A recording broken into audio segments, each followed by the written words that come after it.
the mid-1980s, gun games were quite popular, and games like Operation Wolf and Duck Hunt on the Nintendo Entertainment System are two of my favorites. The Sega Master System also has many gun-related shooting games or light gun games like Rescue Mission and Safari Hunt and Gangster Town. And to play these, a light phaser is required. And here we have the Sega Master System Light Phaser. I love the title for this. It's like something that Buck Rogers would use. The Sega Light Phaser has a really cool design, which I like a lot. I think it reminds me of something used in 1970s science fiction films. You can see that the front end of it is not even circular. It has a very angular look to the whole thing, and it's called the Light Phaser, not the light gun. That would be boring. Light Phaser makes it cool. Has a trigger, just like the NES Zapper. It makes a clicking noise, has a gripped handle, and a rather large or rather long cord, so you can plug this into your Sega Master System, or if you're using the Sega Genesis with the power base converter, this also works. Now you'll want to make sure you're using this with an older television, a CRT television.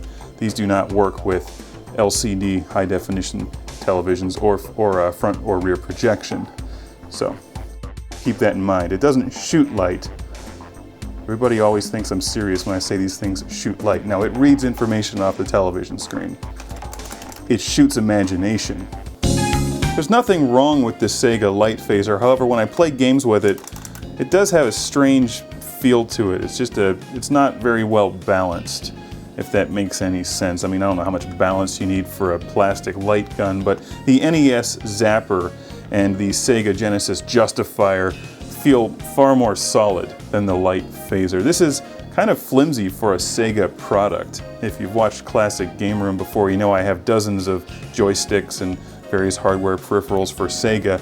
This is one of the flimsier ones, and while it is more than 20 years old now and it still works, it's not the most well-constructed piece of equipment that they've ever put out. While it's not the most exciting piece of hardware that Sega has ever produced, I like the Logan's Run styling, and there's lots of exciting shooting games on the Sega Master System. I'm not sure how many, but I always seem to find new ones whenever I come across a Sega Master System collection somewhere at a flea market or in a store. And games like Rescue Mission are a lot of fun, and you're not going to find this game on the Nintendo Entertainment System. So, and Safari Hunt is another good one that's a Sega exclusive. You may think this is harmless because it says Light Phaser and it's plastic, but look at this guy here. He's being blown away by the Sega Light Phaser, perhaps by its quality and value. And that guy's laughing at him.